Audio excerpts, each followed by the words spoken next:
Dear Mr. Buffett and Mr. Munger, my name is Daphne, I'm from NYC, and this is my 5th annual shareholders meeting. Well, we appreciate you coming. We do, sincerely.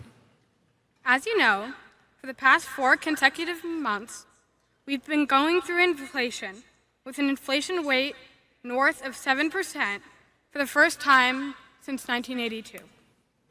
You both have experienced this before, from 1970 to 1975, at a time where your portfolio took paper losses, and yet you made some of the best investment choices of your life. Reflecting on that, my question is, if you had to pick one stock to bet on and be resilient in the inflation, which would you choose? And what specifically enables that stock to do very well and might very likely be a difficult market? Well, I'll tell you something even better than that one stock. Maybe we'll get to one stock, but the best thing you can do is to be exceptionally good at something. If you're the best doctor in town, if you're the best lawyer in town, if you're the best whatever it may be, no matter whether people are paying you with $1 zillion or paying you, they're going to give you some of what they produce in exchange for what you deliver. And if you've got it, and if you're the one they pick out to do any particular activity, sing or play baseball or be their lawyer, whatever it may be, whatever abilities you have can't be taken away from you. They can't actually be inflated away from you. Somebody else will give you some of the wheat they produce or the cotton or whatever it may be, and they will trade you for the skill you have.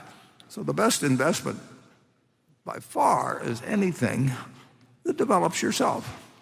And it can't, not taxed, so that's what I would do. I got some advice for you too. When you have your own retirement account and your friendly advisor suggests you put all the money into Bitcoin, just say no.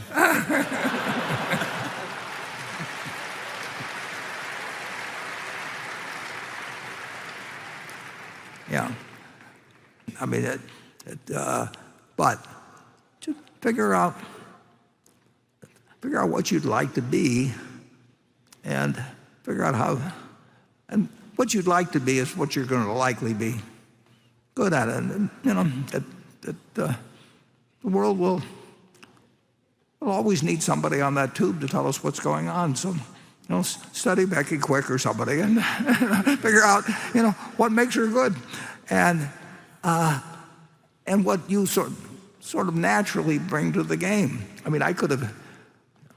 Who's the guy that says you got to spend 10,000 hours doing this or that? And then Malcolm Gladwell, would say just spend 10,000 hours on something. Well, I could have spent 10,000 hours trying to become a heavyweight boxer, but I don't think I'd have felt very good at the end of the 10,000 hours. I mean, you stumble in to what you really like doing, what you're good at, what is useful to society, and then it doesn't make any difference whether the dollar bill, is now worth, in terms of the purchasing power, a cent or a half a cent or a hundredth of a cent. If you're the best doctor in town, they'll bring you chickens, whatever they may do, but they can't take it away from you. And my guess is that if you've come to 5 meetings, you've got a very good future ahead of you. I mean, if you want to sell a piece of yourself, that we'll buy that as the best investment we can make. We'll take 10% of your future earnings, and we'll give you a cash payment now, and we'll have a terrific asset. And you can have 100% of your future earnings, and if you make it, develop your talent, maybe you'll be a great dancer. People pay money to watch great dancers. We had Fred Astaire and his sister Adele that came from Omaha. Their name was Austerlitz then, but they could dance. And Adele did whatever she did with them, moved to England, and Fred Astaire went on to do a whole bunch of other things. And Ginger Rogers had to do it all the same backwards in high heels, and she didn't get paid as much because she was a woman.